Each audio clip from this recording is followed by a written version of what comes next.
Mas antes eu queria pelo menos um retrato de como era El Salvador e que El Salvador você encontrou quando foi lá.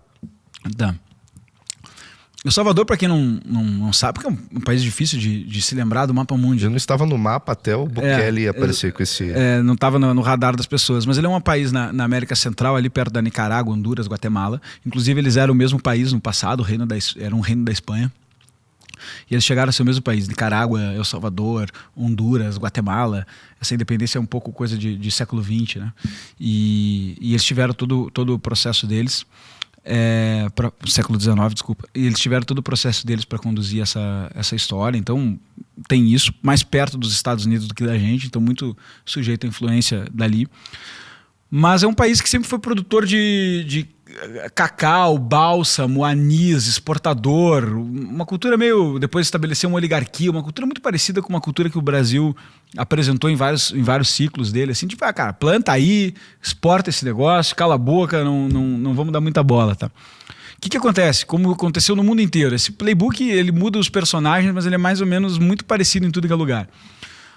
Cara, acontece a Revolução Russa, o mundo tá passando por uma reforma de estados modernos e tudo mais, acontece a Revolução Russa, começa a exportar marxismo intelectual, sobretudo, né, influência intelectual do marxismo, começa a se fomentar lá, principalmente porque existiam essas oligarquias, existia esse problema lá, e teve a Revolução Sandinista também. Os sandinistas lutam muito, que é de Nicarágua, do Ortega lá, né?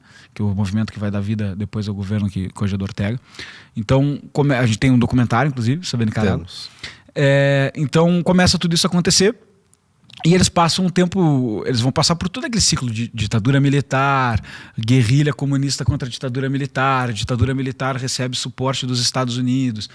Esse playbook que as pessoas mais ou menos mudam um pouco como mas as pessoas sabem qual foi.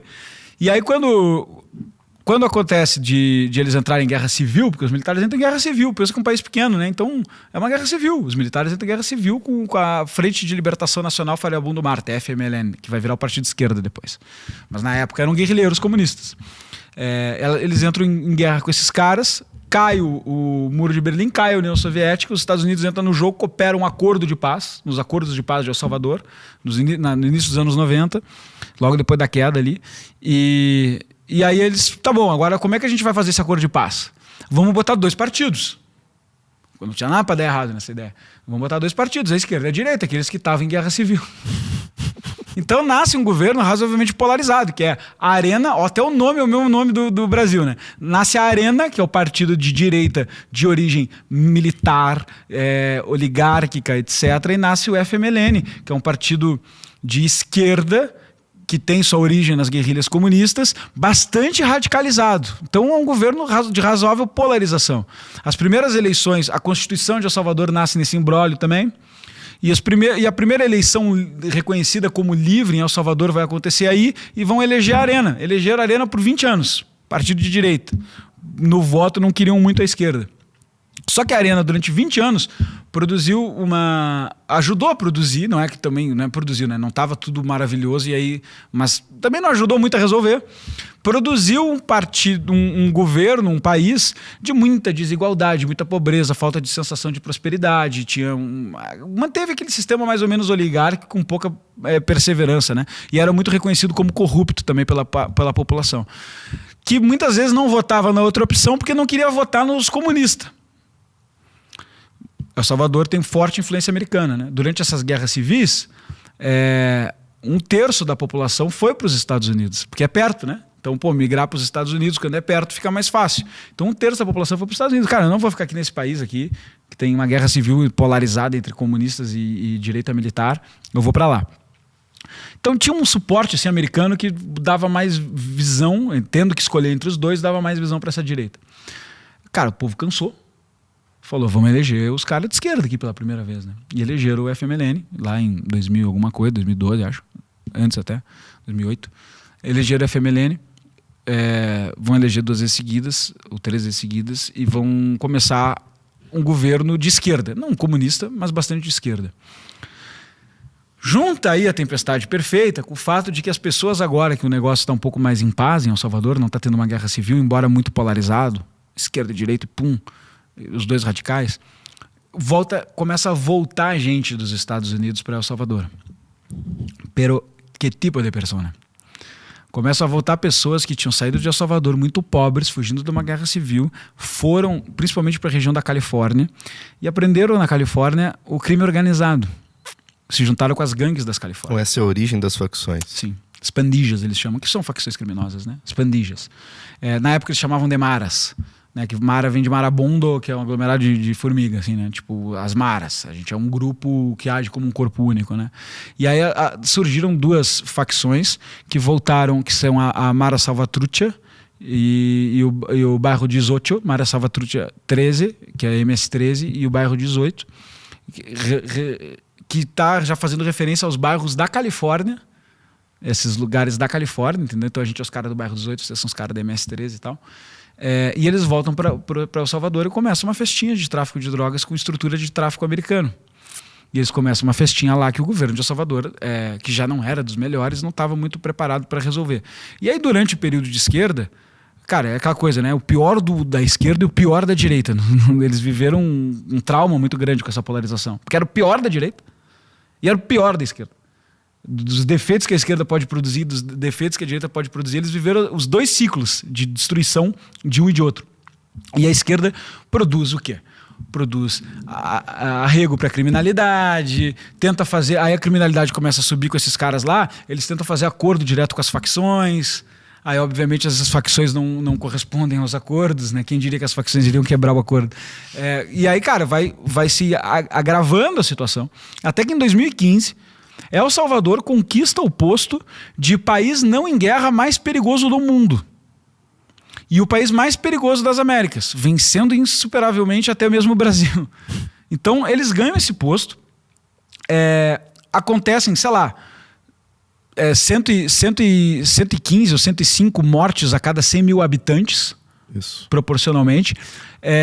Cara, tipo assim, ó, tem, sei lá, 9 assassinatos por semana em El Salvador. Teve um fim de semana com 87 assassinatos. Mas então, essa história vai chegar depois. Tem 9 assassinatos por semana em El Salvador. Só que El Salvador, repito, é do tamanho é menor que São Paulo. Então todo dia tá morrendo gente e você tá vendo isso nas ruas, entendeu? E essas facções começaram a prosperar e começaram a se infiltrar no Estado, começaram a se filtrar na segurança pública, comprar polícia, comprar político, comprar tudo que é tipo de gente, cobrar suborno, propina das pessoas para ter comércio. Então, o centro da capital de El Salvador, as facções comandavam. O centro dos turísticos, as facções comandavam. Queria abrir um comércio, tinha que pagar dinheiro para a facção. Um país de criminosos. Começou a se tornar um país de criminoso. Começou a ter muita infiltração. E aí uma frase que eu escutei lá que eu achei impactante é: El Salvador não estava correndo o risco de perder o controle do crime. El Salvador estava correndo o risco de o crime tomar o controle de todo o sistema. Porque já não era mais qual era o problema? Eles descreveram lá as etapas, né? Primeiro o crime acontece e aí ele ganha força para você não conseguir combater. Ele é forte demais para eu conseguir combater. Daqui a pouco ele começa a criar brechas no sistema para deixar o sistema fraco demais para conseguir perseguir. E daqui a pouco ele começa a deixar o sistema trabalhando para ele para perseguir quem persegue ele. Então ele vai tomando conta, invertendo o jogo, até que vai ficando um jogo sem vitória. Muita gente se preocupa com qual etapa dessa história o Brasil pode se apresentar. A gente está vendo aí todo o escândalo de segurança pública, porque realmente os estudos todos, as facções que tomaram conta dos territórios brasileiros, tudo, o grau de criminalidade no Brasil, tá aí o PL das facções, tá aí as diferentes correntes tentando resolver a questão, unifica a Polícia Federal, não unifica, dá mais poder, aliás, para a Polícia Federal, unificando poderes de polícia, não unifica, melhora a comunicação, não melhora a comunicação, declara os caras como terrorista, não declara os caras como terrorista. Grande parte desses debates passam por um tubo de ensaio na América chamado El Salvador, que experimentou essas coisas, decidiu a respeito desses temas e colheu seus resultados bons e ruins. Tá bem. Situação horrorosa, as pessoas sem sair de casa. Eu ouvi isso de muita gente. Eu fui lá nos na Campaneira, nos bairros que eram considerados os mais perigosos de El Salvador, etc. Conversei com a população, entrei na casa de um monte de gente, tá aí o material todo filmado, a gente fez tudo de forma filmada. Entrei na casa de um monte de gente, fiquei de noite na rua, conversei com um monte de comerciantes para entender o que estava acontecendo. Os caras falaram, cara, não dava pra gente abrir a loja de noite, não dava pra sentar na calçada, não dava pra fazer nada. Então, assine Brasil Paralelo por R$ 7,90 em planos com até 70% de desconto. Você vai ter muito conteúdo e esse R$ 7,90 aqui é pouquinho para você, pra gente faz muita diferença e vamos continuar as nossas produções, documentários, filmes e muito mais. Aproveite o QR Code na tela, aproveite o link na descrição desse vídeo e torne-se membro da Brasil Paralelo.